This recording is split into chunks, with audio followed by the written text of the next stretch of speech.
अस्सलामुअलैकुम, good morning, सुबह खैर, जागो लाहौर में आप सबको खुश आमदीद कहती हूँ। मैं हूँ आपकी होस्ट मुनीब आसिफ। मैं बिल्कुल ठीक ठाक हूँ जनाब। उम्मीद है कि आप सब लोग भी ठीक ठाक होंगे और आपकी ईद भी बहुत अच्छे से गुजरी होगी। खूब आप लोगों ने हल्ला गुल्ला भी किया होगा, फैमिली गैदरिंग्स भी हुए होंगी, दोस्तों के साथ भी आपने गेट टुगेदर किया होगा, सुन्नत इब्राहिमी की अदायगी भी की होगी। और ईदें हमारे बहुत ही खूबसूरत मजहबी त्यौहार होती हैं जिनमें एक दर्स छुपा हुआ होता है और हमारा हर त्यौहार हमें एक दर्स देकर ज़रूर जाता है और हमारे लिए एक सबक उसमें मौजूद होता है। और ईद कुर्बान भी हमें एक दर्स देती है, एसार का दर्स देती है, कुर्बानी का दर्स देती है, अपनी पसंदीदा चीज़ें अल्लाह के राह में कुर्बान करने का दर्स देती है। वो चाहे फिर अपनी अना हो, अपनी ज़िद्दें हो, अपने गुस्से हो, उसे कुर्बान करने का दर्स देती है। दूसरों को अपनी खुशियों में शामिल करने का दर्स देती है। बढ़ते हैं अपनी पहली स्टोरी की जानिब और कुछ बात करते हैं ईद के हवाले से। तो आपको पता है कि ईद कुर्बान को पकवानों की ईद कहा जाता है। तकरीबन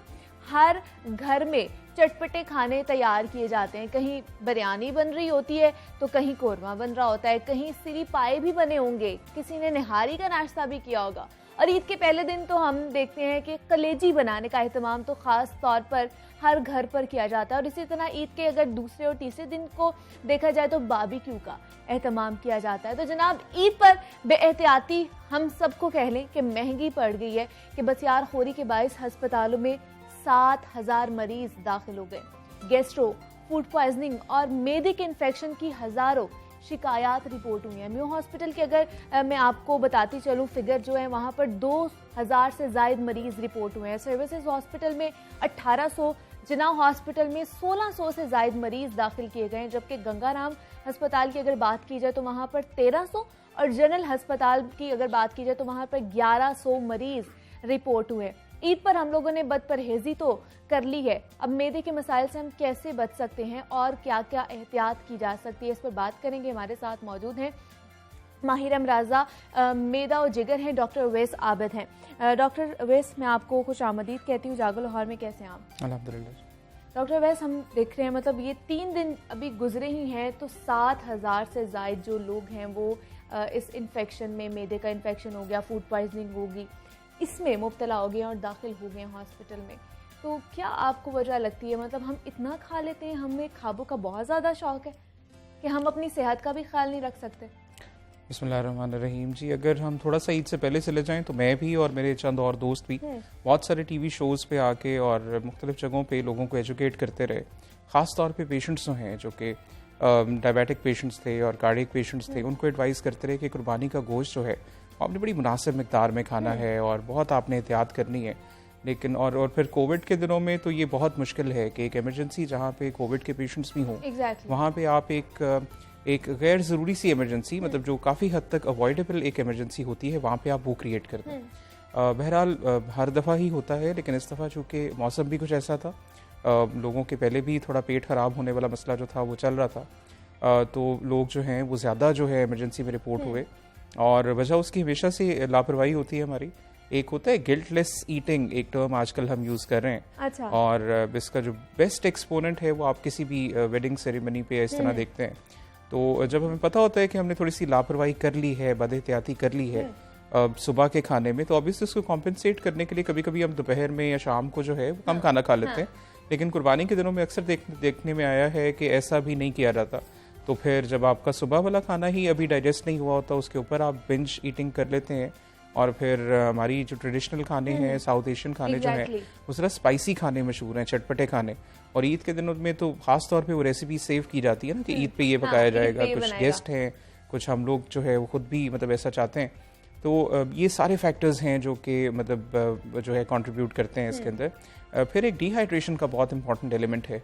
बहुत सारे लोग जो हमने इमरजेंसी में देखे वो डिहाइड्रेटेड थे because of diarrhoea, because of vomiting. जो पेट खराब होता है खाना खाने के बाद, उसके बाद एक डिहाइड्रेशन का जो एलिमेंट होता है वो ना सिर्फ आपकी डाइजेशन को हैम्पर करता है बल्कि आप में कुछ वर्स्ट साइंस क्रिएट करता है ना, जो सीवियर डिहाइड्रेशन के होते हैं, जिस तरह डिजीनेस है, लो यूरिन आउटपुट है, हम अपने वेस्ट मटेरियल उस तरह से एक्सक्रीट नहीं कर पाते हैं लो यूरिन आउटपुट की वजह से। तो इमरजेंसी में जो बहुत ज़्यादा लोगों की भरमार थी उसमें यही सारे फैक्टर्स थे, ये सारे फैक्टर्स थे। तो क्या डॉक्टर वैस हर साल ही इसी तरह लोग रिपोर्ट होते हैं बड़ी ईद के बाद, या इस साल कुछ ज़्यादा लोग रिपोर्ट हुए हैं? देखें, हर साल ही ऐसा है। एवर सिंस कोविड मतलब हम लोगों को ये गाइड करते रहे कि देखें, एक नॉर्मल इमरजेंसी है जहाँ पे बहुत सारे और मरीज़ हैं जो कि ट्रांसमिटेबल बीमारियाँ नहीं हैं। अब कोविड के दिनों में ख़ासतौर पे जब ये 4th वेव के अंदर हम एंटर हो रहे हैं तो हमें अननेसेसरी एक्सपोजर अवॉइड करना चाहिए। तो इस वक्त पे इमरजेंसी में लैंड करना is different as compare to emergency में लैंड करना जो आज से 3 साल पहले था। तो लोगों को एहतियात का जो है वो बताया जाता है कि कुर्बानी का गोश्त जो है ऑब्वियसली उसके फ़ायदे तो बहुत है, लेकिन because of its water content और बिकॉज हमारी ट्रेडिशंस ऐसी हैं कि हम ऑर्गन मीट ज़्यादा कंज्यूम करते हैं जो कि ख़ास तौर पे दिल के अमराज वाले लोगों को और शुगर वाले लोगों को और ब्लड प्रेशर वाले लोगों के लिए इतने अच्छे नहीं हैं। तो इस वजह से उसकी जो डाइजेशन का स्लो होना है, जो हैम्पर होना है, उसकी वजह से जो है इस सीज़न में ये मसला ज़्यादा हुआ है। अच्छा। ऑर्गन मीट की कंजम्पशन के साथ हमारी जो कैलोरीज की इंटेक है, जो हमारा कोलेस्ट्रॉल का इंटेक है, वो ज़रा बढ़ जाता है। और जो दिल का मतलब हार्ट पेशेंट्स हैं उनके लिए हम कोलेस्ट्रॉल जो है वो ऑलरेडी जो है वो मना करते हैं। तो उन लोगों के लिए एक सिंपल एडवाइस ये थी कि वो अपना वाटर इंटेक ज़्यादा रखें और जो कैलोरीज हैं या कोलेस्ट्रॉल लेवल जो है वो अपना ज़रा मेंटेन रखें। फिर बहुत सारे लोग हैं जिनका यूरिक एसिड हाई रहता है और ऑब्वियसली वो भी डिहाइड्रेशन की वजह से भी ज़्यादा इफेक्ट होते हैं और जब ये वाला मीट कंज्यूम करते हैं उससे भी ज़्यादा इफेक्ट होते हैं। तो मतलब बहुत सारे फैक्टर्स हैं मतलब जो कि बिल्कुल अवॉइडेबल थे, लेकिन बस वो जैसे कि मैंने एक टर्म यूज़ की, गिल्टलेस ईटिंग थी। फिर वो सर्विंग साइज़ का हमें पता नहीं होता कि जी इसका कंटेंट क्या है, तो हम लापरवाही में या बेहतियाती में ऐसी चीज़ें कर जाते हैं जो कि बहुत हद तक अवॉइडेबल होती है। वही हम इस पर बात करेंगे कि कितनी क्वांटिटी में हमें खाना चाहिए, लेकिन मैं अभी ये पूछना चाहती हूँ डॉक्टर वैस कि हम सारा साल इस तरह मीट नहीं खाते या गोश्त नहीं खाते और ईद के 3 या 4 दिन हम लोग लगातार सुबह नाश्ते में भी, दोपहर में भी और रात में भी हम लोग गोश्त खा रहे होते हैं। तो क्या इस वजह से भी हमारी तबीयत ज़्यादा ख़राब होना शुरू हो जाती है? देखिए, अब तो साइंटिफिक टर्म्स हैं इन प्लेस और जो थोड़े से लिटरेट पेशेंट्स हैं हमारे वो खुद हमसे आके पूछ रहे होते हैं कि पोर्शन साइज़ क्या है, रिकमेंडेड सर्विंग साइज़ क्या है। रिकमेंडेड सर्विंग साइज़ वो है जो मतलब something that you are suppose to eat. अब इसमें बहुत सारे फैक्टर्स हम इन्वॉल्व करते हैं, एक इंसान की हाइट, उसका वेट, उसकी न्यूट्रिशनल रिक्वायरमेंट्स, उसकी वर्क एथिक्स जो हैं, उसके वर्किंग आवर्स जो हैं, वो सारा कैलकुलेट करके एक रिकमेंडेड सर्विंग साइज आप उसको बना के देते हैं। ठीक है। कि जी ये आपके दिन में जो है आपका खाना होना चाहिए। पोर्शन साइज वो है जो आप एक्चुअली कंज्यूम कर लेते हैं। इसमें कई मिसलीडिंग फूड क्यूज होते हैं, मतलब कुछ लोगों को आपको अक्सर कहते हुए सुना होगा कि जी ये खाना देख के हमसे रहा नहीं जाता। Exactly, हाँ। तो वो फिर कुछ ऐसा खाना, फिर वो कुर्बानी के दिनों में वो सारा दिन मतलब उसके साथ वो, तो ये जो फूड क्यूज हैं ये हमें हैम्पर करते हैं। दूसरा, हमें एग्जैक्टली पता नहीं होता कि एक सर्विंग के अंदर कैलोरीज कितनी है, उस कैलोरीज में फैट का पोर्शन कितना है, उसमें जो हमारी प्रोटीन्स है वो उसका कंपोनेंट कितना है। तो ये जो थोड़ा सा लैक ऑफ नॉलेज है ये भी हमारा काम खराब करता है। तो सर्विंग साइज जो है वो हर इंसान को पता होना चाहिए कि उसका क्या है। ठीक है। एक दफा उसको पता हो तो ऑब्वियसली वो उसको बैलेंस करने की कोशिश करता है बाद में। अगर उसने दोपहर में खाना बहुत हैवी खा लिया है तो शाम को शायद वो वेजिटेबल्स के साथ या और चीज़ों के साथ जो कि मतलब लेस हार्मफुल, लेस सैचुरेटेड उसके अंदर फैट्स होंगे, उसके साथ उसको बैलेंस करने की कोशिश करता है। The problem comes with illiteracy. जब हमें पता ना हो जो हमने सुबह खाया है वो कितनी देर में डाइजेस्ट होगा, क्या वो हमारी रिक्वायरमेंट से बहुत ज़्यादा था, उसको अब कंज्यूम करने के लिए हमें कितनी वॉक करनी पड़ेगी, क्या हमें करना पड़ेगा, तो वहाँ पे फिर ये सारे प्रॉब्लम्स आते हैं।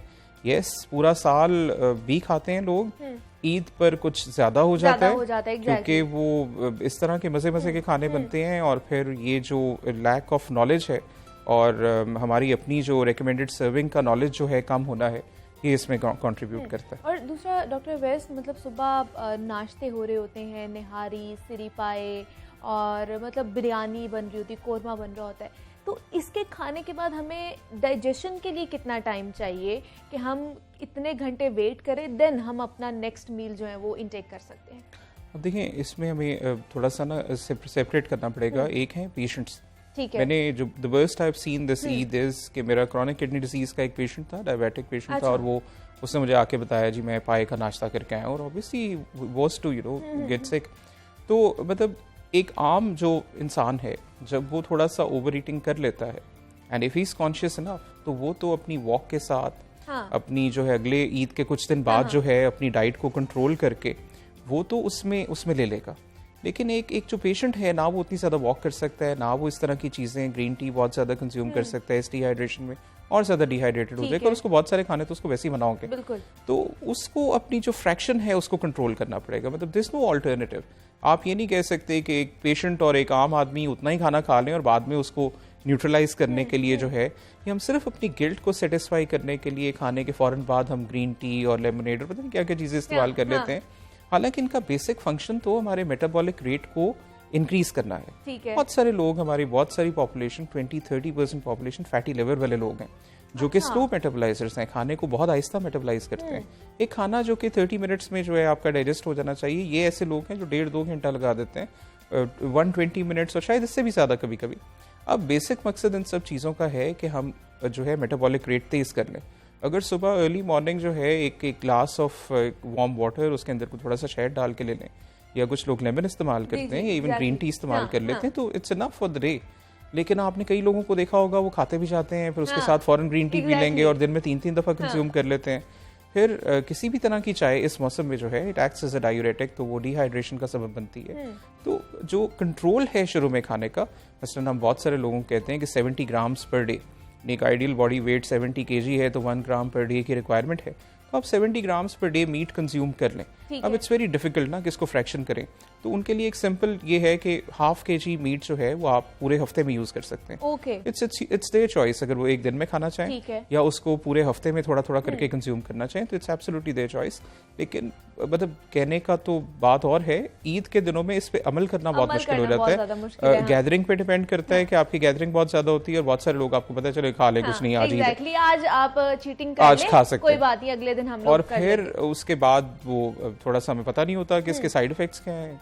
फिर हम जब अल्टीमेटली बेयर करते हैं, तो वो आप फिगर्स बता रहे हैं 7,000 पेशेंट्स इन इमरजेंसी, और ये 7,000 यकीनी तौर में से चंद ऐसे होंगे जो कि बड़ा उनको कुछ सीवियर मसला हुआ होगा। इनमें से मोस्टली पेशेंट्स वही थे जिनको फर्स्ट एड देके डिस्चार्ज कर दिया गया, यानी अच्छा। एक ऐसी बेड ऑक्यूपेंसी थी जिसको 100% अवॉइड किया जा सकता था। ठीक है। और दूसरा, जैसे हम बात कर रहे हैं कि ये तो हमने खाने हैं, लेकिन इसके साथ जो हम लोग कॉम्बो करते हैं वो होता है कोला ड्रिंक्स का। ये कितनी खतरनाक है? मतलब ऑलरेडी हम इतना फैट खा रहे हैं, गोश्त खा रहे हैं और दिन रात खा रहे हैं, और उसके साथ हम लोग ड्रिंक्स भी पी रहे हैं, तो ये कितना खतरनाक है हमारी सेहत के लिए? कॉमन लेमैन जो नॉलेज है वो ये है कि शायद खाना खाने के बाद जब इस तरह की ड्रिंक्स कंज्यूम की जाती हैं, तो हमारे खाने को डाइजेस्ट कर लेती हैं। हालांकि होता इससे ऑपोजिट है। जब हम खाना खाते हैं तो बहुत सारे जूसेस, जो पैनक्रेटिक जूसेस हैं और जो लिवर है और जो सारी चीज़ें हैं वो इन्वॉल्व होती हैं, और एक डाइजेस्टिव जूस क्रिएट करती हैं स्टमक में, जिसको हम कभी कभी जिसकी ज्यादती को एसिडिटी भी कहते हैं, और वो खाने को कंज्यूम करती है। अब ये जो एरेटेड ड्रिंक्स हैं, ये आपको एक फीलिंग देती हैं बर्पिंग की और इस तरह, जिससे आप थोड़ा सा रिलैक्स फील करते हैं, लेकिन इन रियलिटी ये उन जूसेस को डाइल्यूट कर रही होती हैं, यानी उनके असर को कम कर रही होती हैं। ठीक है। तो वही खाना जो हम जल्दी डाइजेस्ट कर सकते हैं इन चीज़ों के बगैर, हम अपने मैदे में उसको ज़्यादा कॉम्प्लिकेट कर लेते हैं, क्योंकि इन जो ड्रिंक्स हैं, फिजी ड्रिंक्स जो है, इनके जो कंटेंट्स हैं उनमें से अक्सर तो ऐसे हैं जो कि बहुत हार्मफुल हैं। फिर ये हमारे कुछ हार्मोन्स के साथ इंटरैक्ट करते हैं। ग्रेलिन और लेप्टिन जो हैं, 2 हार्मोन्स हैं जो हमारी सिग्नल्स क्रिएट करते हैं दिमाग को कि जी अब खाना काफ़ी खा लिए, अच्छा। और फिर हंगर को स्टिमुलेट करते हैं। तो ये उनके जो मेटाबॉलिज्म है उनको भी अफेक्ट करते हैं।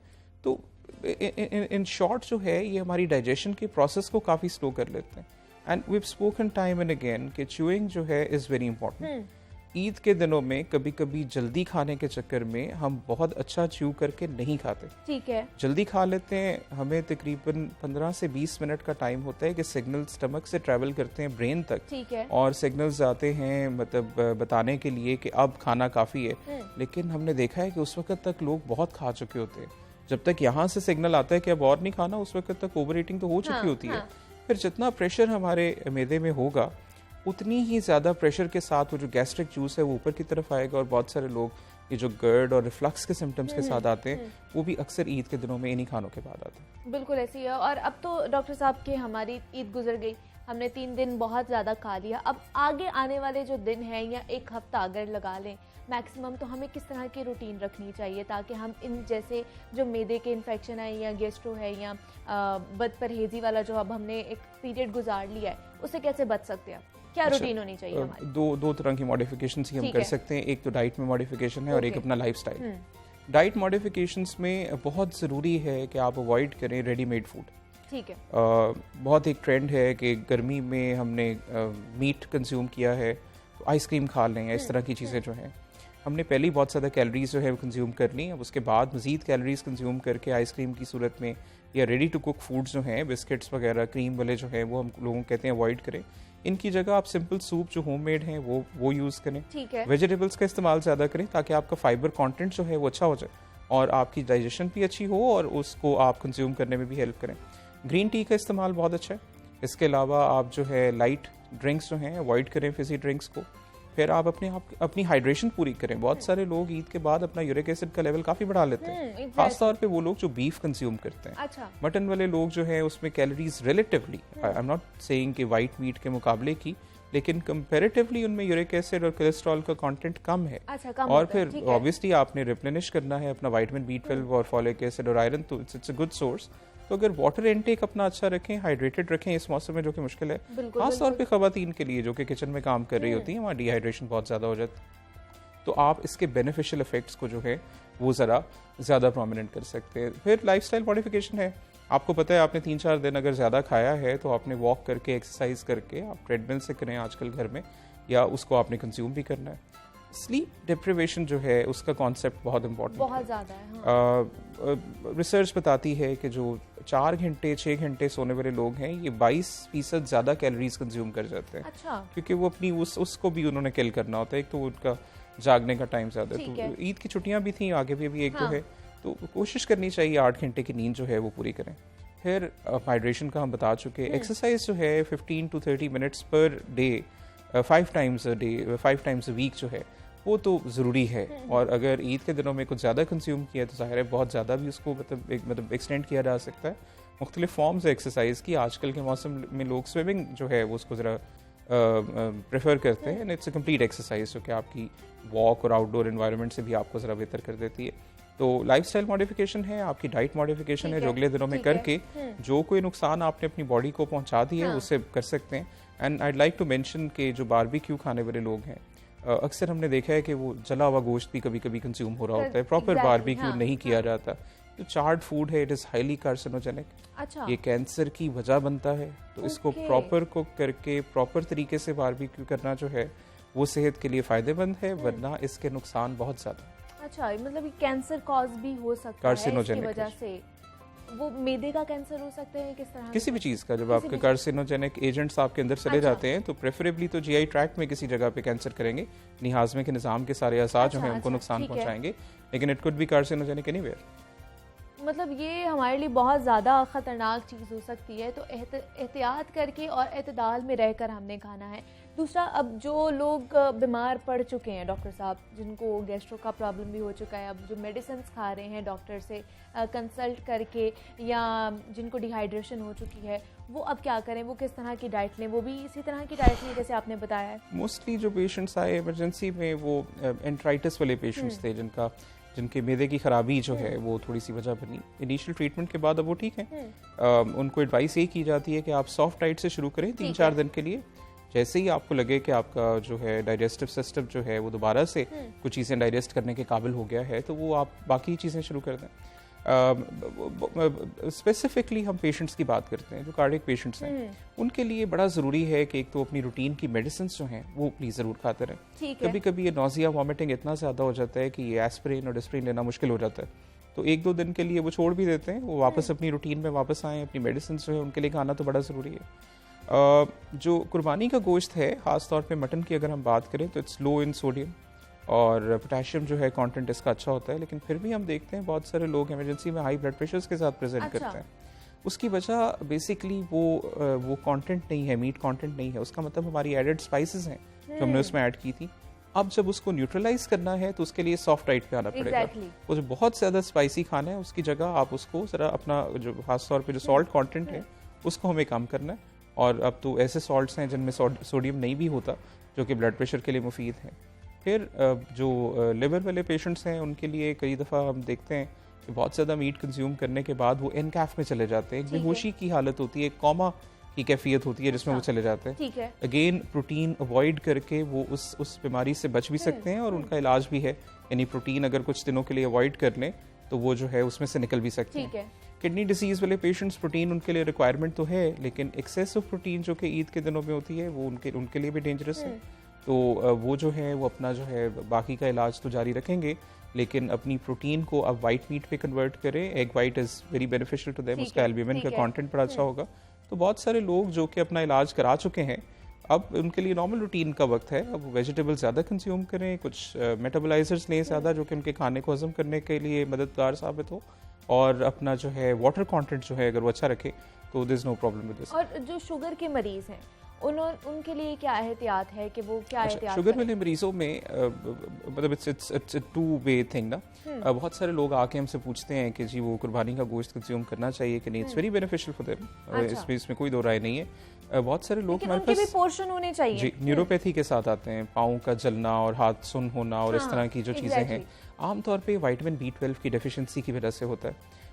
जो मटन है खास तौर पे उसके अंदर विटामिन B12 का कंटेंट बहुत अच्छा होता है। ठीक है। तो अगर प्रॉपर वे से और प्रॉपर फ्रैक्शन में पोर्शन में कंज्यूम किया जाए तो ये इससे बेहतर तो है ही कुछ नहीं उनके लिए। लेकिन फिर जब एक्सेस होता है तो उसके साथ उनकी किडनीज पे ज़्यादा बर्डन पड़ता है। डायबिटिक पेशेंट्स में देखें 2 ऐसी कॉम्प्लिकेशंस हैं जो बड़ी ड्रेडफुल हैं, मतलब they give us a sweat. एक तो पाँव के ऊपर जो है जख्म बन जाना, जो कि बाद में क्योंकि ब्लड सप्लाई भी इतनी अच्छी नहीं होती, ठीक नहीं होता, ultimately they and up with amputation. और फिर गुर्दों के ऊपर जो असर पड़ना, किडनी जो फंक्शन है जब डिरेंज होता है तो अल्टीमेटली बहुत सारे लोग डायलिसिस कराना पड़ता है, गुर्दे वॉश कराने पड़ते हैं। तो इन्हीं दोनों इफेक्ट्स को अगर हम खत्म करना चाहते हैं तो मीट की जो कंजम्पशन है वो खत्म नहीं होनी चाहिए, क्योंकि उससे और वीकनेस हो जाती है, लेकिन उसका पोर्शन साइज मेंटेन होना चाहिए। बिल्कुल ऐसे ही है, पोर्शन साइज बहुत ज्यादा मेंटेन करना चाहिए, वो चाहे कोई भी हो, वो किसी भी बीमारी के शिकार हो या आम बंदा हो। डॉक्टर उवैस आबिद हमारे साथ मौजूद है, माहिर इमराज़ मेदा और जिगर। सर बहुत शुक्रिया आपका कि आपने वक्त दिया और आप यहाँ पर आए हैं। मजीद भी आपसे बात करनी है, लेकिन यहाँ वक्त एक छोटी सी ब्रेक का मिलते हैं, इस ब्रेक के बाद।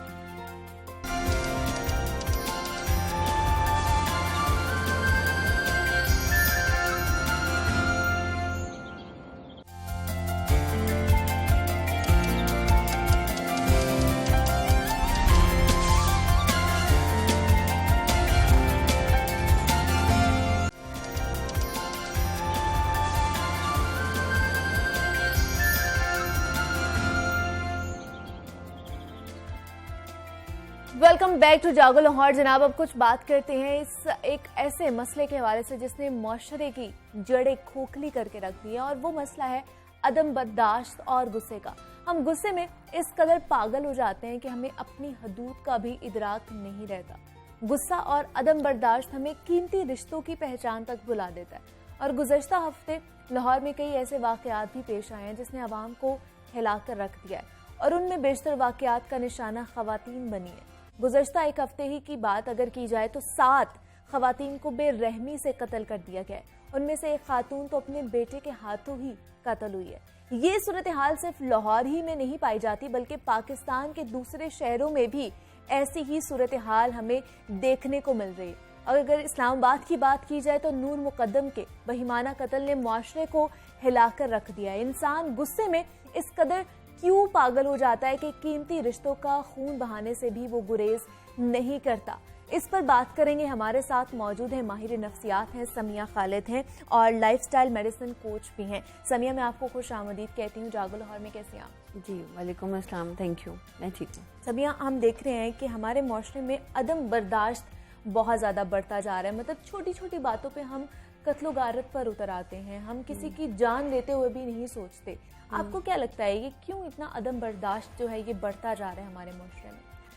देखें, आज से कुछ अरसा पहले या कुछ साल पहले ये चीज़ें या ऐसी न्यूज़ कम सुनने को मिलती थी, और अब दिन ब दिन इनमें इजाफा होता चला जा रहा है। इसकी एक बहुत बड़ी वजह हमारी नॉर्म्स एंड वैल्यूज़ का डिफाइंड ना होना है। ठीक है। क्योंकि एक टाइम ऐसा था जब हम कंबाइंड फैमिली सिस्टम में रहते थे, हमारी प्रॉपर वैल्यूज़ थी, नॉर्म्स थी, हमारे रिलीजन को हाईलाइट किया जाता था, या जो भी जिसका जो भी रिलीजन है उसके अकॉर्डिंग गाइड किया जाता था कि ये आपकी लिमिटेशंस है, इसके अकॉर्डिंग रहना या नहीं रहना, या किसी टॉपिक पे बकायदा बात की जाती थी। अगर कोई किसी को कोई बात बुरी लगी है तो उसे डिस्कस किया जाता था, फैमिली के बड़े बैठते थे, बात करते थे। अब टाइम के साथ साथ हमने देखा कि कंबाइंड फैमिली सिस्टम खत्म हो गया, वैल्यूज पे इतनी बात नहीं होती। बच्चे जो उनसे हैं खास तौर पे वो बहुत ज्यादा मसरूफ रहते हैं मीडिया के ऊपर।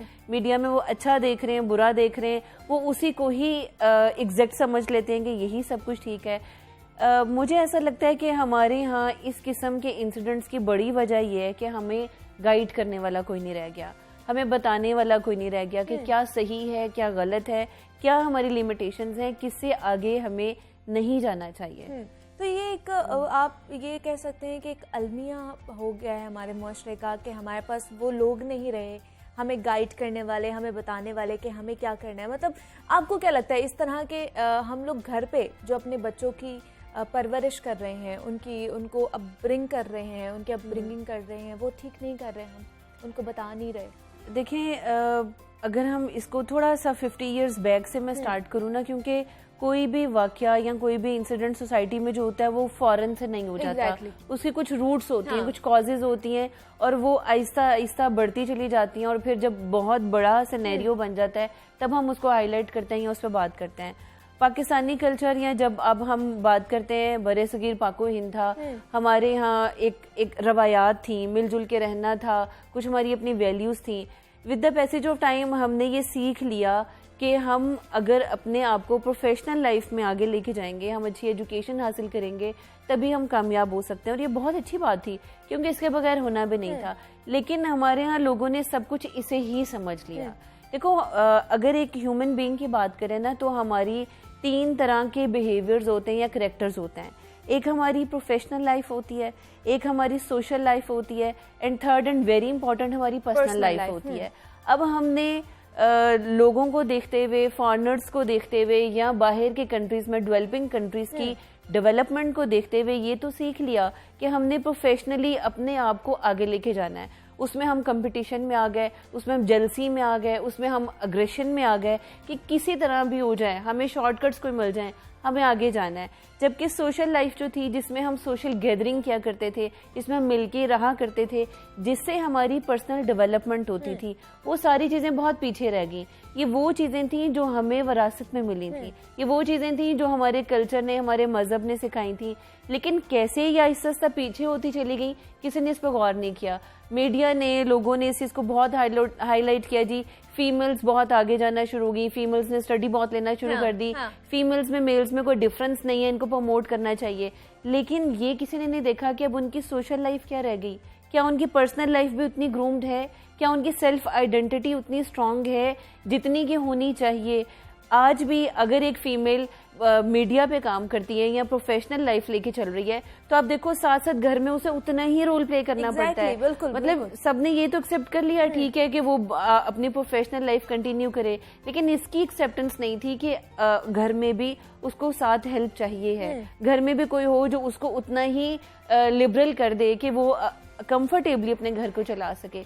यहाँ पे कुछ चीजें ऐसी हैं जिनको मेरा ख्याल है कि सोचने की जरूरत है, गौर करने की जरूरत है कि ये भी हाईलाइट होनी चाहिए, एड्रेस करने की अभी भी जरूरत है। बहुत सी चीजें हैं। क्या आपको लगता है कि अभी भी एक जो औरत की जात है उसको कमतर ही समझा जाता है, जिसकी वजह से औरत के अगर देखा जाए तो उसके हिसाब से बहुत ज्यादा अदम बर्दाश्त हमें देखा जाता है कि तशद्दुद के वाक़यात औरत के हवाले से हमें नजर आते हैं, अगवा के वाक़यात या ज्यादती के वाक़यात।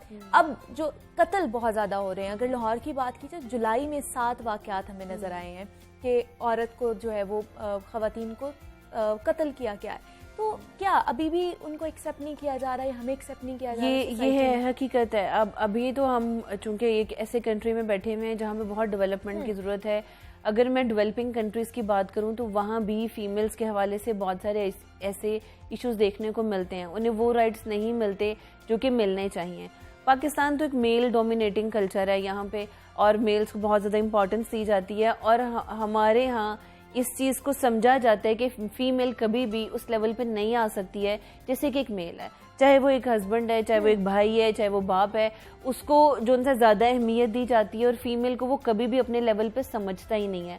अब होता क्या है कि जब एक लड़की इतनी एजुकेटेड हो गई, अपने राइट के लिए बोल सकती है, बात कर सकती है, जब वो बात करती है तो आगे से एक्सेप्टेंस नहीं है। आगे कबूल नहीं किया जाता उसे कि जो ये बात कह रही है उसके राइट पे बात कर रही है और उसे सुनना चाहिए, एटलीस्ट इस पर गौर तो करना चाहिए। गौर करना है दूर की बात, उस पर फौरन से रिवेंज वो स्टार्ट कर देते हैं, फौरन से गुस्सा आना शुरू हो जाता है कि ये होती कौन है ऐसा कहने वाली, इसको ये राइट किसने दिए, यहाँ से आगे बात बढ़ना शुरू हो जाती है। और समिया, जो रिश्तों की एक कहते हैं कि प्यार और मतलब रिश्तों का तकद्दुस वो पामाल हो रहा है। मतलब अगर अभी जैसे मैं बता भी रही थी कि अपने ही बेटे ने अपनी माँ को कत्ल कर दिया, मतलब रिश्ता उनको क्या समझ नहीं आई वो मेरी माँ है। इसमें ऐसा नहीं है कि उसे समझ नहीं आई, बात पीछे वही कि अग्रेशन, एक मेंटल स्टेट जिसके अंदर आपको ये अंदाज़ा ही नहीं हो सका कि मैं जिसके साथ जो कर रहा हूँ उसका रिश्ता मेरे साथ कितना खूबसूरत है, कितना अजीम रिश्ता है मेरे साथ। और इस अग्रेशन की जो बुनियादी वजह है वो सिर्फ उस लड़के का माहौल नहीं था, सिर्फ उसकी वैल्यूज नहीं थी। यहाँ पे इतनी चीजें जो हाईलाइट होने वाली हैं। नंबर 1 उसकी अपनी सेल्फ ग्रूमिंग जो बचपन से लेकर अब तक होती रही। सेकंड उसके फ्रेंड्स जिनके साथ वो रहता रहा। थर्ड नंबर पे उसकी एजुकेशन। फोर्थ नंबर पे आप देखो उसका फूड जो वो खा रहा है, हमें नहीं पता चल रहा, हम लोग इस चीज को हाईलाइट नहीं कर रहे अभी तक। मुझे लगता है मीडिया पे इस पर बात होनी चाहिए कि जो हम खाते हैं वो हमारे अंदर हार्मोनल स्टेन्स लेके आता है। अच्छा। और जो ये एग्रेशन है, जो डिप्रेशन है, जो एंजाइटी है, हम समझते हैं कि सिर्फ इन्वायरमेंटल फैक्टर्स ऐसे होते हैं जो हमें यहाँ तक पहुँचा देते हैं। आज तक ये गौर नहीं किया गया कि इंटरनल रीजंस भी हो सकती हैं, इंटरनल हार्मोनल डिस्टर्बेंसेस भी हो सकती हैं। ऐसे न्यूरोट्रांसमीटर्स भी हो सकते हैं जिनकी इंक्रीज होने से या डिक्रीज होने से हमारे अंदर ऐसी स्टेट डेवलप हो जाती है कि हमें रिश्तों की पहचान नहीं रहती। अच्छा। हमें ये नहीं पता चलता कि क्या सही है क्या गलत है। तो इन चीजों पे बात होनी चाहिए, गौर करना चाहिए इन चीजों पे भी। ये बहुत ज्यादा इम्पोर्टेंट है। तो क्या आप क्या कहती हैं कि जो खवातीन हैं फिर उनको इनके खिलाफ किस तरह एक्शन लेना चाहिए? वो किस दर्द से गुजर रही होती हैं? आपके पास भी बहुत सारे ऐसे पेशेंट्स आते ही होंगे, आपसे डिस्कस भी करते होंगे। क्या उनका पूरा सिनेरियो होता है? किस तरह वो स्टेबल हो पाती है इस चीज़ के बाद? स्टेबल होना इतना आसान नहीं होता। बहुत सारे ऐसे डिसऑर्डर्स होते हैं जो ऐसे इंसिडेंट्स के बाद डेवलप होते हैं, ना सिर्फ ऐसी फीमेल्स में जिनको इसका सामना करना पड़ता है, बल्कि फैमिलीज में भी ये देखा गया है कि जिसकी वो बेटी थी, जिसकी वो बहन थी, उनके अंदर भी बहुत सारे प्रॉब्लम्स आ जाते हैं जो कि पूरी जिंदगी उनके साथ रहते हैं और उनमें से निकलना इंतहाई मुश्किल हो जाता है, वो नहीं निकल पाते। इसका सोल्यूशन है मीडिया इसमें बहुत इंपॉर्टेंट रोल प्ले कर सकता है कि हम सेल्फ अवेयरनेस की बात करें। मैं हमेशा ये बात करती हूँ कि हमारे यहाँ बहुत सारे ट्रेनिंग सेंटर्स मौजूद हैं, ट्यूशन सेंटर्स मौजूद हैं, हमारे पास एकेडमिकली इंस्टीट्यूट्स मौजूद हैं, लेकिन पर्सनल डेवलपमेंट के लिए कोई इंस्टीट्यूट मौजूद क्यों नहीं है? क्यों लोग इसके हवाले से नहीं सोचते कि एक मेल की भी वैसी ही ट्रेनिंग होनी चाहिए जिस तरह हम उसकी प्रोफेशनल ट्रेनिंग करते हैं। जैसे कि हम उसको ये सिखाते हैं कि जब आपने सोसाइटी में जाना है, प्रोफेशनली अपनी सीवी यूं बनानी है, यूं आपने इंटरव्यू देना है, यूं बात करनी है, तो ये क्यों नहीं बात होती कि जब आप बड़े हो जाओगे तो उसके बाद आपने रिश्तों को निभाना कैसे है, आपने बात किस तरीके से करनी है, आपने किन चीजों पे इजहार करना है, किन चीजों को हाइड करना है, किन चीजों पे सब्र करना है, किन चीजों को कंट्रोल करना जरूरी है, ये नहीं सिखाया जाता। और सिखाना जो स्टार्ट होता है ना, मैं आपको बताऊं, वो घर से होता है। नंबर 1 जो इम्पोर्टेंट रोल होता है वो पेरेंट्स का होता है। और पेरेंट्स इसमें ये नहीं है कि वो बच्चों को छोटी छोटी बात डिक्टेट करेंगे। पेरेंट्स सिखा सकते हैं अगर उनके खुद एक्ट्स अच्छे हों, अगर वो खुद अपने बिहेवियर्स पे देख लें कि वो हम खुद कैसा रोल प्ले कर रहे हैं, तो मुझे लगता है कि बच्चा खुद ब खुद सीख जाता है। लेकिन इसके साथ साथ रोल मॉडल हमारे घर से ही शुरू एग्जैक्टली हम लर्निंग की बात करते हैं जी, इंस्टीट्यूट्स लर्निंग के लिए, लेकिन लर्निंग बाय इनसाइट्स भी तो कोई चीज़ है, लर्निंग बाय ऑब्जर्वेशन भी तो कोई चीज़ है। हमारे बच्चे जब लर्निंग स्टार्ट करते हैं तो वो ऑब्जर्वेशन से होती है। सबसे पहले वो अपने पेरेंट्स को देखते हैं, उसके बाद वो फिर बाहर लोगों को देखना शुरू करते हैं। तो बच्चों के सामने हमारे पेरेंट्स लड़ भी रहे होते हैं और वो मतलब कहते हैं ये एक मामूल की चीज है, उनको इसमें कोई भी वो ऑकवर्ड चीज नहीं लगती। वो कहते हैं ठीक है लड़ाई हर घर पर होती है, लेकिन उनको ये नहीं समझ आ रही होती कि बच्चे पे क्या असर हो रहा है। एग्जैक्टली बच्चा शो नहीं कर रहा आपके सामने, वो शायद आपको ये लग रहा हो कोई गेम खेल रहा है, वो शायद दूसरे रूम में बैठा हुआ है, उस टाइम वो इस चीज को हाईलाइट भी नहीं करेगा। लेकिन पता कब चलेगा? जब उसकी अपनी अडल्ट लाइफ शुरू होगी, जब वो इस रिश्ते में आएगा, जब वो अपनी मैरिटल लाइफ स्टार्ट करेगा, तो जो उसने देखा है यकीनन उसके अकॉर्डिंग ही वो लाइफ गुजारेगा ना, उसके अकॉर्डिंग करेगा। एक लड़का है, उसने अपने माँ को हमेशा मार खाते ही देखा है, खामोश होते ही देखा है, अपने बाप को डांटते ही देखा है, ऊंची आवाज में बात करते ही देखा है। तो आप मुझे बताओ कि जब वो अपना इस रोल में आएगा एज अ हस्बैंड, तो उसके लिए तो नॉर्मल बातें होंगी, उसको तो यही लगेगा ना कि ये सब तो रूटीन की बात है, ऐसे ही होना चाहिए, या हस्बैंड ऐसा ही होता है। तो इसलिए सबसे पहले ट्रेनिंग बच्चे की घर से स्टार्ट होती है। आप खुद रोल मॉडल बने, अपने बच्चों के रोल मॉडल बने, फिर आप देखेंगे उनके अंदर कितना अच्छा चेंज आता है। सेकंड नंबर पे मैं बहुत ज़्यादा अपने डिफरेंट प्रोग्राम्स में या अपनी जो मेरी ऑडियंस है उससे ये बात करती हूँ कि प्लीज़ उनकी सेल्फ आइडेंटिटी पे काम करें, उनकी सेल्फ ग्रूमिंग पे काम करें, उनको ये सिखाना शुरू करें कि हर बात हर एक से करने वाली नहीं होती, कहाँ अपने गुस्से को कंट्रोल करना है, कहाँ अपने दूसरों से बात करनी है, कहाँ नहीं करनी है, ये पता होना चाहिए बच्चों को। और दूसरा समिया, हम इतना गुस्सा मुझे समझ नहीं आती कि हमारे में कहाँ से आ गया हुआ है, हम कहाँ से लेकर आ रहे हैं। मतलब छोटा बच्चा भी है, उसमें भी इतना आजकल गुस्सा पाया जाता है। तो हम किस तरह कंट्रोल कर सकते हैं अपने गुस्से को? अगर किसी सिचुएशन में हमें गुस्सा आ रहा है तो हम क्या करें? मतलब आप लाइफस्टाइल कोच भी हैं, मेडिसिन कोच भी हैं, तो ऐसी क्या चीज़ें होनी चाहिए हमारी लाइफ में जो हमें इस चीज़ को ओवरकम करने पे मदद दे सकती है? हमें सबसे पहले तो ये गौर करना चाहिए कि जैसे हमारे सर में दर्द होता है या हमारी किसी बॉडी की किसी भी ऑर्गन में पेन होती है, हम डॉक्टर के पास जाते हैं और उससे मेडिसिन लेते हैं और हमें ये यकीन होता है कि मेडिसिन से हम ठीक हो जाएंगे। सेम इसी तरह हमारी मेंटल हेल्थ के लिए भी हमें किसी ना किसी डॉक्टर को या साइकोलॉजिस्ट को कंसल्ट करना ज़रूरी है। आप ज़रूर जाएं, उनसे बात करें, उनसे डिस्कस करें, आपके बहुत सारे प्रॉब्लम सॉल्व होंगे, क्योंकि ये मेंटल हेल्थ ही होती है जो फिजिकल डिस्टर्बेंसेस की तरफ लेके जाती है। आप मेंटली डिस्टर्ब हैं, आपने गौर नहीं किया, आपने क्योर नहीं किया, यही चीज़ें बाद में कन्वर्ट हो जाती हैं फिजिकल डिस्टर्बेंसेस में। स्टमक अपसेट हो गया, आपके मस्कुलर पेन स्टार्ट हो गई, आपको इवन देन हार्ट पेशेंट आप बन गए, आप डायबिटीज़ के पेशेंट बन गए। इसके पीछे बहुत सारी रीज़न आपकी मेंटल हेल्थ डिपेंड कर रही होती है। अच्छा, अब मेंटल हेल्थ के हवाले से अगर हम बात करें, जैसे आपने कहा कि इसके लिए क्या होना चाहिए, सबसे पहले तो अपनी मेन लाइफ के ऊपर गौर करें कि आप कैसी ज़िंदगी गुजार रहे हैं, क्या आप खुश हैं। अक्सर लोग जैसी ज़िंदगी गुजार रहे होते हैं, जब मैं उनसे ये पूछती हूँ कि अच्छा आप बताएं आपको क्या लगता है, आप खुश हैं अपनी लाइफ से, उनका आंसर होता है नहीं, हम लोग खुश नहीं है। लेकिन हम क्या करें, हम मजबूर हैं, हम रात देर से सोते हैं, मजबूरी है, अब क्या करें, ट्रेंड हो गया है, बाहर जाना ही, गैदरिंग ही रात में होती हैं, मॉर्निंग में उठना बहुत मुश्किल होता है, खाने पीने की बात हो तो नहीं, हम लोग नहीं खा पी सकते, अब क्या करें, ट्रेंड है, बच्चे बात नहीं मानते हैं, इतने एक्सक्यूजेज होते हैं उनके पास देने के लिए। मुझे ऐसा लगता है कि अगर नंबर 1 पे आप अपनी लाइफ को ही रेगुलेट कर लो, लाइफ में एक डिसिप्लिन ले आओ, लाइफ को एक बैलेंस स्टेट में आप ले आओ, तो आपके बहुत सारे प्रॉब्लम्स तो वैसे सॉल्व हो जाते हैं। लेकिन जिस तरह हमने बात की खवातीन पे तशद्दुद की, या ये बात की कि जब वो बहुत ज़्यादा उनको ऐसी फेजेस में से गुजरना पड़ता है, तो यकीनन आपको भी किसी के साथ की जरूरत होती है। बिल्कुल, आपको अपनी फैमिली की भी जरूरत है, आपको डिफरेंट डॉक्टर्स की, साइकोलॉजिस्ट की जरूरत है कि आप जाएं, अपनी काउंसलिंग करवाएं।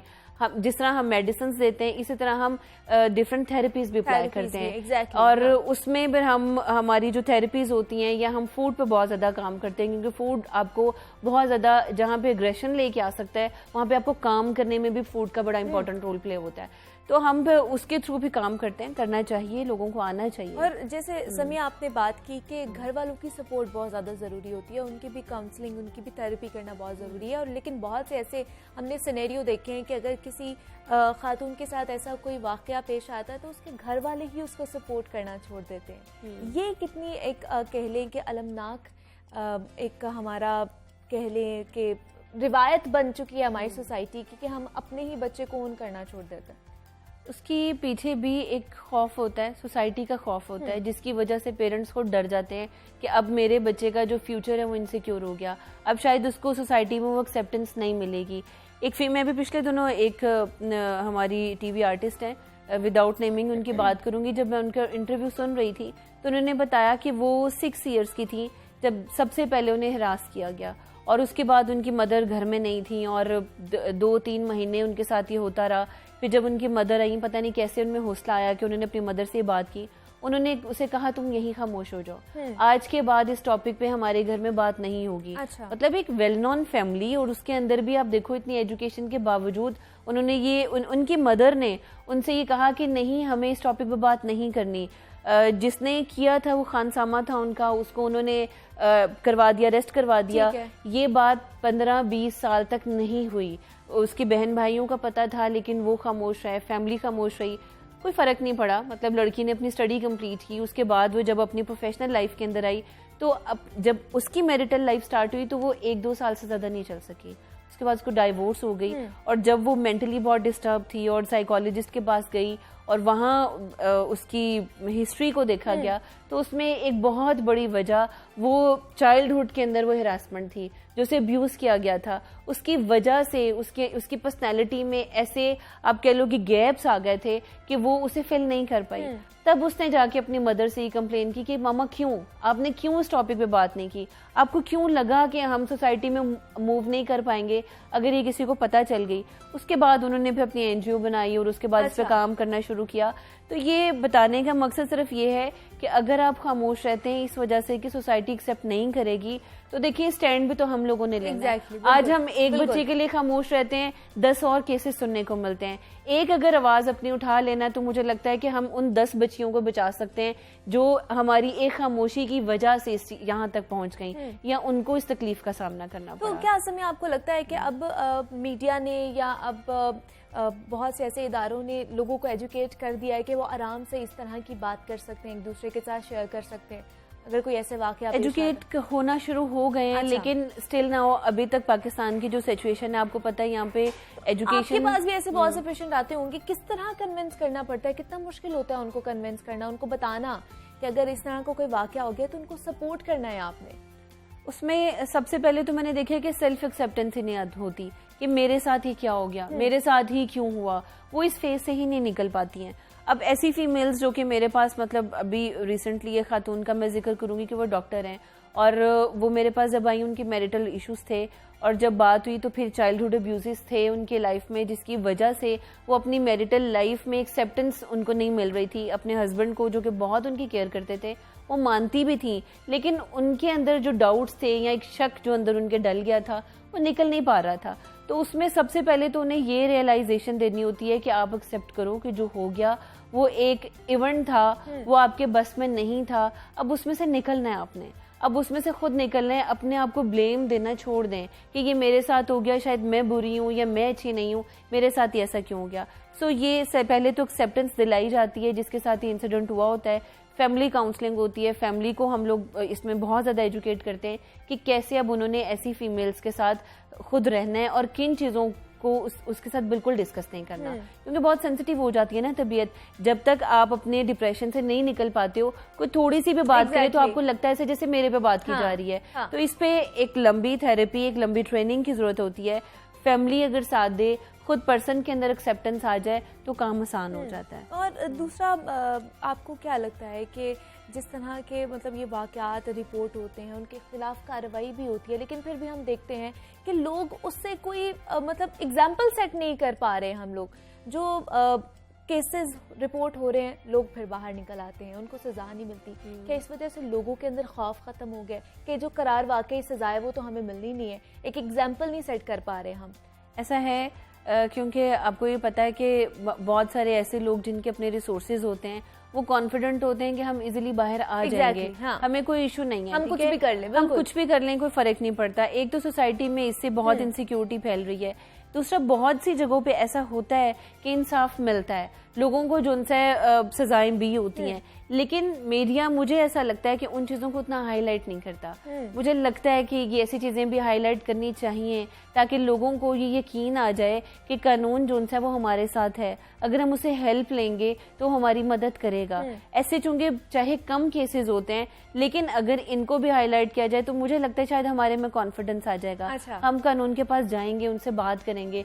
अभी लोग जाते हुए इसलिए डर रहे होते हैं कि अगर हमने ये बात की तो शायद इंसाफ तो ना मिले, लेकिन हमारी इज्जत को उछाला हो जाएगा, इसलिए वो जाते ही नहीं है। और जो जिन लोगों ने ऐसी वारदातें की होती हैं वो और शेयर हो जाते हैं, उनको और ज्यादा मौका मिल जाता है, कॉन्फिडेंट हो जाते हैं कि कौन क्या बिगाड़ लेगा हमारा। अब आप ये देखो, जो ये लाहौर के अंदर इंसिडेंट हुआ था खातून के साथ, जो कार का वाकया था जिसमें रात में उसकी कार का जो इशू हो गया और वो फिर उसके साथ मोटरवे वाला, बिल्कुल मोटरवे वाला, अब उसके अंदर उसको इंसाफ मिला। उसके बाद जो उनसे कितने लोगों के अंदर ये कॉन्फिडेंट वो हुए या फीमेल्स कॉन्फिडेंट हुई कि अगर हमारे साथ ऐसा होता है तो हमने किसी को बुलाना है, हमने बात करनी है, हमें भी इंसाफ मिलेगा। सो ऐसे पॉजिटिव इंसिडेंट्स हैं वो हाईलाइट करने चाहिए ताकि लोगों में जो इनसिक्योरिटी फैल रही है वो थोड़ा सा सिक्योर फील करें, वही कॉन्फिडेंस उनके अंदर आए कि हम अगर किसी से बात करेंगे तो जिसने ये किया वो अंजाम तक जरूर पहुंचे। बिल्कुल ऐसे ही है, और हमारे पास कानून भी मौजूद है और उसके तहत सजाएं भी होती हैं, लेकिन ये है कि हमें ये जो अदम बर्दाश्त है अपने इर्द गिर्द और अपने अंदर, उसको कम करने की बहुत ज़्यादा ज़रूरत है। हमारे साथ माहिर नफ्सियात समिया खालिद मौजूद थी। समिया, बहुत शुक्रिया आपका कि आपने हमें वक्त दिया और आप यहाँ पर आई हैं। जनाब, हम ख़वातीन पर तशद्दुद और जो अदम बर्दाश्त बढ़ता जा रहा है उसके बारे में बात कर रहे थे और बड़ी अच्छी बातें की हैं। समिया ने बहुत सारे टिप्स भी दी हैं जो आपकी लाइफस्टाइल को चेंज कर सकती हैं। वक्त एक छोटी सी ब्रेक का मिलते हैं, इस ब्रेक के बाद।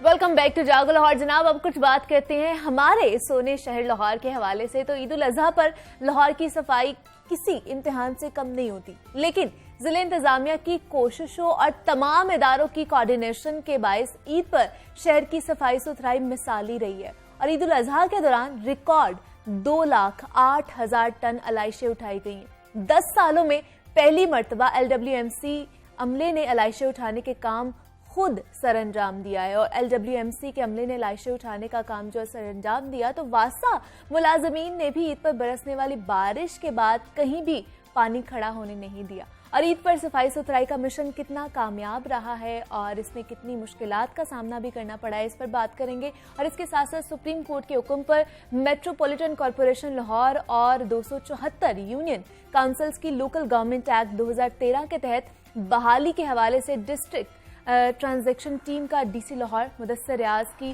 ज़ेर सदारत हंगामी इजलास भी हुआ है। इस इजलास में क्या क्या फैसले किए गए हैं, इस पर बात करेंगे। और इसके साथ साथ कोरोना की चौथी लहर में शिद्दत आती जा रही है, इस हवाले से क्या क्या इकदाम किए जा रहे हैं, इस पर भी बात करेंगे। हमारे साथ मौजूद हैं DC लाहौर मुदस्सर रियाज मलिक साहब हैं और उनके साथ मौजूद हैं नुमाइंदा लाहौर न्यूज़ इमरान अकबर। सर, मैं आपको खुश आमदीद कहती हूँ जागो लाहौर में, और इमरान आपको भी खुश आमदीद कहती हूँ। सर, सबसे पहले तो कांग्रेचुलेशन, आप लोगों की जो कोशिशें थी और सारे इदारों की जो कोऑर्डिनेशन थी वो एक उन्होंने मिसाली काम मेरे ख्याल से इमरान सर अंजाम दिया है। तो सबसे पहले तो आप सब लोग मुबारकबाद के बहुत हकदार हैं। तो ये कैसा रहा सारा टास्क, कितनी मुश्किलात इसमें पेश आई आप लोगों को? जी, थैंक यू वेरी मच। सबसे पहले तो आपको और आपके देखने वाले तमाम नाज़रीन को बहुत बहुत ईद मुबारक। डिफ़िकल्ट टास्क था क्योंकि इस दफ़ा पहली दफ़ा तकरीबन ऐसा था कि जब जो टर्किश कंपनी थी, जो एक आउटसोर्सिंग मॉडल था, उससे हट के LWMC ने खुद काम करना था। फिर कोऑर्डिनेशन के इश्यूज़ थे, बहुत ज़्यादा मुख्तलिफ महकमों की कोऑर्डिनेशन के इश्यूज़ थे। सिर्फ अकेला LWMC इस पे काम नहीं करता, इसमें बिजली वाले भी काम, लेस्को भी काम कर रहा होता है, वासा भी काम कर रहा होता है, जो गाड़ियां हैं वहाँ तेल जहाँ से भरना होता है वो भी एक पूरा इशू होता है। फिर उनको सुपरवाइज करना, मॉनिटर करना, उनकी जहाँ पर फीडबैक है, कंप्लेंट्स उसको रिजॉल्व करवाना, तो ये पूरा एक मैकेनिज्म होता है। सो इस दफ़ा पूरा LWMC की टीम ने बहुत ज़बरदस्त काम किया, वासा की टीम ने बहुत ज़बरदस्त काम किया, और MD वासा और MD जो लाहौर वेस्ट मैनेजमेंट कंपनी है, दोनों का जो काम था काबिल तहसीन था। इसके साथ साथ हमने, क्योंकि 49 जोन्स हैं, तो 49 जोन्स में मेरे तमाम असिस्टेंट कमिश्नर हैं वो सुपरवाइजरी टीयर के तौर पे वहाँ मौजूद रहे, लम्हा ब लम्हा फीडबैक देते रहे। जहाँ पर मसलन सब्ज़ादार में कल मैं खुद वहाँ मौजूद था, जहाँ जहाँ पर इक्का दुक्का लाइश नज़र भी आती थी, इमीडिएटली वहाँ पर फिर पहुँच के उसको उठाया जाता था। सो टारगेट यही था कि हमने इस दफ़ा इसको साफ रखना है। और फ्रेंकली मैं ये कहना ज़रूरी है कि चीफ मिनिस्टर साहब ने जिस तरीके से इसके अंदर अपना किरदार अदा किया और उन्होंने पहले दिन आके ख़ुद लीड किया, बैठे वो कंट्रोल रूम के अंदर सब महकमों को इकट्ठा किया, वहाँ पर उनसे बातचीत की, उनको उनका मोरल बूस्ट किया, उनको मोबिलाइज़ करने के लिए हदायत दी। तो वहाँ पर बैठ के इवन पूरे पंजाब के लिए उन्होंने तमाम सीईओ से बातचीत की। उसके बाद तमाम डिपार्टमेंट्स की कोऑर्डिनेशन जो है वो उसमें बड़ा वाज़ेह एक फ़र्क भी नज़र आया और सब ने मिल के काम किया, सब लोग फील्ड में रहे। तो मेरे ख्याल में इस दफ़ा आप जिस तरह खुद आपने बताया अभी कि हाईएस्ट जो कलेक्शन हुई है इन द हिस्ट्री आलाइशों की, और गाड़ियाँ भी ऑब्वियसली हमारे पास क्योंकि पुरानी गाड़ियाँ थी, 9-10 साल पुरानी गाड़ियाँ हैं जो छोड़ के गया था टर्किश कंपनी, लेकिन उसके अलावा जो हायर की ट्रैक्टर ट्रॉलीज जो अवेलेबल मशीनरी थी, ये मशीनरी कुछ आ भी गई और उसके लिए मैं जो पिछले सीईओ थे, एमडी थे, उनको भी बिल्कुल मैं उनका भी अप्रिशिएट करना ज़रूरी है क्योंकि वो जिस तरीके से काम कर गए थे और वो प्रोक्योरमेंट का प्रोसेस इनिशिएट कर गए थे और वो चीज़ें काफ़ी आ भी गई, उसका भी बड़ा इफेक्ट हुआ। तो ओवरऑल अल्हम्दुलिल्लाह अल्लाह का लाख लाख शुक्र है। तो सर सारे इदारों को, सारे महकमों को एक पेज पर लाना आसान काम था? बहुत मुश्किल काम होता है और स्पेशली इमरजेंसी सिचुएशन के अंदर आलाइशों को उठाना एक इमरजेंसी सिचुएशन है। इसमें लोग आपको बख्शते नहीं है बिल्कुल भी, और आप कहीं पर भी ऑब्वियसली इक्का दुक्का कहीं से कंप्लेंट्स आती हैं, कंप्लेंट्स तो आती रहीं, कंप्लेंट्स हज़ारों कंप्लेंट्स आई और वो रिजॉल्व भी हुई, लेकिन अगर आप इस तरह आलाइशें छोड़ दें या बदबू ज़्यादा हो तो ईद का माहौल ऐसा होता है कि लोग फिर कंप्लेंट्स करते हैं। अगर उन कंप्लेंट्स रिजॉल्व हो जाए तो फिर वो काम उन क्वाइट हो जाते हैं। लेकिन कोऑर्डिनेशन के लिए मैंने जिस तरह आपको बताया, चीफ मिनिस्टर साहब से स्टार्ट हुआ ये मामला और उन्होंने पहले दिन जब बैठ के सारे महकमों को इकट्ठा किया और उसके बाद फिर ऑब्वियसली हमने सबको इकट्ठा करके और मुख्तलिफ जगहों पर जाकर कोऑर्डिनेशन को बेहतर बनाया। वासा का बड़ा इंपॉर्टेंट रोल था क्योंकि आपको पता है बारिश हो गई थी पहले दिन से पहले, और उस दिन भी सुबह बारिश हो गई और बारिश की वजह से फिर पानी खड़ा होता है, फिर उसमें आपको पता है लाशें तैरना पूरा। सो उस पर एमडी साहब ने रियली वो अप्रिशिएट हिम कि उन्होंने जिस तरीके से अपने कैंप्स लगाए, उनके जो वर्कर्स थे उन वर्कर्स में हमने कल मिठाई भी तकसीम की, ईदी भी दी बल्कि उनको कल और परसों, जहाँ मुख्तलिफ जगहों पर जाके उनका मोरल बूस्ट किया क्योंकि इस वक्त डांड डपट से काम नहीं चलता। ये 3 दिन, इससे पहले आप जितनी डांड डपट करनी है कर लें, इन 3 दिन में आप डांड डपट नहीं कर सकते। इन 3 दिन में आपने उनका मोरल ही बूस्ट करना होता है, उनको मोटिवेट करना होता है। सो वो मोटिवेशन का फैक्टर, मोरल का फैक्टर वो ऑब्वियसली, और कोऑर्डिनेशन का फैक्टर वो मेरे ज़िम्मे होता है, वो हमने मिल के सब कुछ चलाना होता है। तमाम महकमों को, वासा है, LWMC है, LESCO है, असिस्टेंट कमिश्नर्स है, रेवेन्यू स्टाफ है, सबको मिल के जो कॉर्पोरेशन का स्टाफ है, सबको मिल के हमने एक जॉइंट एफर्ट, सिनर्जिकल एफर्ट आपको नजर आई होगी इस दफ़ा ऐसे नहीं था कि अलग-अलग करके बिखरे हमें नजर नहीं आए, सभी एक साथ हमें नजर आए। इमरान, जो हम सोच रहे थे, मतलब ईद से पहले जो हम थोड़ा सा हमारा खदशा था कि पता नहीं सफाई सुथराई का माहौल क्या होगा, हमें लाइशें उठती हुई नजर आएंगी कि नहीं आएंगी, लेकिन हमें साफ सुथरा शहर नजर आया है। क्या कहेंगे इस पे? बहुत शुक्रिया मुनीबा, चूंकि जब काम हो जाए तो फिर बोलने का भी मजा आता है। बिल्कुल बिल्कुल। मगर मैं फिर वहीं पे खड़ा हूँ कि अभी भी बहुत सारी चीज़ें हैं बाकी। अच्छा, मैं सबसे पहले डी साहब को कहूँगा, सर आपने सब महकमों की तारीफ की है, ज़रा थोड़ा सा मीडिया के लिए भी थोड़ा सा दिल निकाल लिया करें। हमने भी बड़ी भागदौड़ की है, मैं आपकी बातें सारी सुन रहा था। इस तरह के मैंने ये देखा है पूरी ईद पर, ये जो 3 दिन गुजारे हैं और उससे 1 दिन पहले गुजारा है, रिस्पॉन्स टाइम बहुत अच्छा था।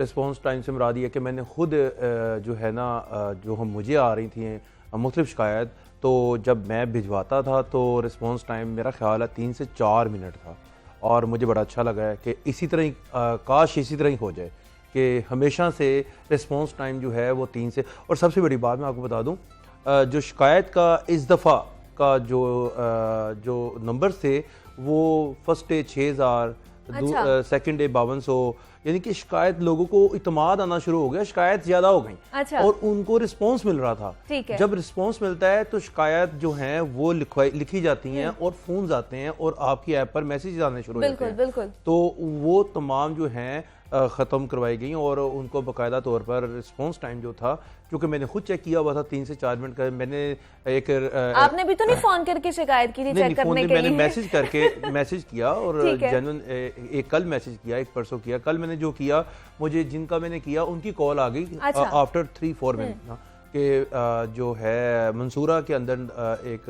टाउन है, उसका एक चौक है शेख चौक, ठीक है। तो वहाँ पर जो रिस्पांस टाइम था, जब मैंने मैसेज किया तो उसको मैंने बकायदा चेक भी किया कि इतने टाइम में लोग पहुंच चुके हैं। ठीक है। अच्छा, सेकंड मैं आपको ये बताऊं कि पूरे शहर में ओवरऑल सूरत हाल इसलिए अच्छी हुई है कि जो अफसरान थे वो फील्ड में नजर आए हैं। इमरान, इधर से ही बात स्टार्ट करेंगे। हमें राफिया हैदर साहिबा ने भी ज्वाइन किया है, सीईओ हैं LWMC की। राफिया जी, बहुत शुक्रिया आपका कि आपने हमें वक्त दिया, और आप लोग भी बहुत मुस्तहिक है मुबारकबाद के, और आप लोगों की जो कारकर्दगी है वो हमें ईद पर नजर आ गई है, और जो हमारा सोना शहर लाहौर है वो भी हमें साफ सुथरा नजर आया है। क्या कहेंगे इस पे? जी, थैंक यू सो मच। ये हमारे 8,000 से ज्यादा जो वर्कर्स हैं उन्होंने माशाल्लाह बहुत अच्छे तरीके से काम किया है, दिन रात एक की है, 3 शिफ्टों में ये ऑपरेट करते रहे। तो ओवरऑल हमारे अराउंड 58,000 टन से ऊपर जो है ना वेस्ट कलेक्शन हुई है इन 3 दिनों के अंदर अंदर। अच्छा, तो डेफिनेटली हमारी टीम ने माशाल्लाह बहुत मेहनत की है और वो नजर भी आ रही है। बिल्कुल ऐसे ही है। और क्या प्लान आउट किया गया था मैडम के, किस तरह हम लोगों ने वेस्ट कलेक्शन करनी है, कितनी टीमें तश्कील दी गई थी, क्या क्या उनकी ड्यूटी आवर्स थे? जी, ये 3 शिफ्ट का ऑपरेशन होता है क्योंकि ये 72 घंटों में ओवर 3 डेज वर्कआउट होता है। इस दफा हमने वर्किंग की थी कि हमने रिसोर्स मोबिलाइजेशन ना वक्त से पहले कराई थी। जितनी गाड़ियां आनी थी, जो ड्राइवर उनके साथ होने थे, टीम्स की मूवमेंट वगैरह, वो सारा कुछ प्री प्लान था, और वो हमने ईद से 2 दिन पहले ही इन प्लेस करा दी थी ताकि हर एक को पता हो कि मेरे एरिया में कौन कौन आ रहा है और किस तरह से मैंने उसको करवाना है। साथ हमने मॉनिटरिंग जो है उसको बड़ा परफेक्ट रखा है कि हमारे सारे के सारे कॉर्पोरेट स्टाफ जो है वो फील्ड में मौजूद था। एक एक को टाउन या जोन्स प्रोवाइड कर दिए गए थे ताकि वो अपने जोन्स में मूवमेंट करें और अपनी ऑपरेशनल टीम को गाइड करते रहें कि कहाँ पे इशू आ रहा है। और क्या क्या मसाइल आपको फेस करने पड़े, मतलब लोगों की जानिब से? जी, ओवरऑल लोगों का भी रिस्पांस बहुत अच्छा रहा है। इसके अंदर हमारी 1139 जो हेल्पलाइन है उसके ऊपर जो भी शिकायत मौसूल हो रही थी उससे हमें गाइडेंस ही मिलती है एरियाज में कहाँ कहाँ क्रिटिकल हो रहे हैं। ओवर 11,000 कंप्लेंट्स हमारे पास इस दफा आई हैं जो कि लास्ट टाइम से बहुत ज्यादा हैं। तो उसमें हमें लोगों ने भी मदद की है और हमें साथ साथ पिन पॉइंट करते रहे हैं कि कहाँ कहाँ हमें इश्यूज आ रहे थे और ऑपरेशनली कहाँ हमें मूव अराउंड करना था। तो क्या राफिया मैडम, आगे आने वाले दिनों में भी यही सारा सिनेरियो रहेगा और इसी तरह सफाई सुथराई का ख्याल रखा जाएगा? रिस्पांस टाइम बहुत मैटर करता है, क्या वो भी इसी तरह रहेगा? जी, इंशाल्लाह हमारी पूरी कमिटमेंट है इसकी तरफ। हमने थ्रू आउट 3 दिन जो है इसके अंदर जो यूजुअल वेस्ट के जनरेशन होती है उसके ऊपर भी फोकस रखा है और वो भी साथ साथ रिमूव करते रहे, उसमें भी कमी नहीं आने दी। तो वो हम आगे भी लेके चलेंगे और जो रिस्पांस टाइम है अब जो टीम ने बिल्डअप कर दिया इंशाल्लाह वो उसको हम कायम रखेंगे। और आने वाले दिनों में जो नई मशीनरी हमारी आनी थी LWMC के हवाले से, वो कब तक पहुंच जाएगी?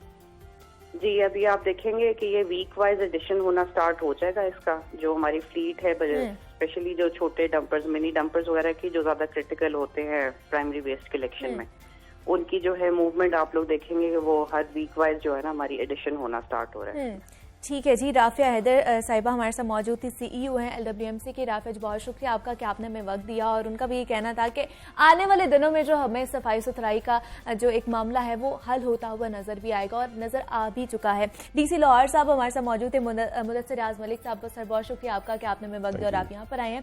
इमरान, आपका भी बहुत शुक्रिया कि आपने हमें वक्त दिया और आप यहाँ पर आए हैं। और जिस तरह हमारा सोना शहर लाहौर जो है वो इस वक्त साफ सुथरा हो चुका है, इंतजामिया की तो जिम्मेदारी है उसको साफ करने की, लेकिन आपकी और हमारी भी जिम्मेदारी बनती है कि हम भी एक कारामद शहरी बने और अपनी अपनी जिम्मेदारी उठाएं। मुझे आपने इजाजत देनी है, अब आपसे मंडे को मुलाकात होगी।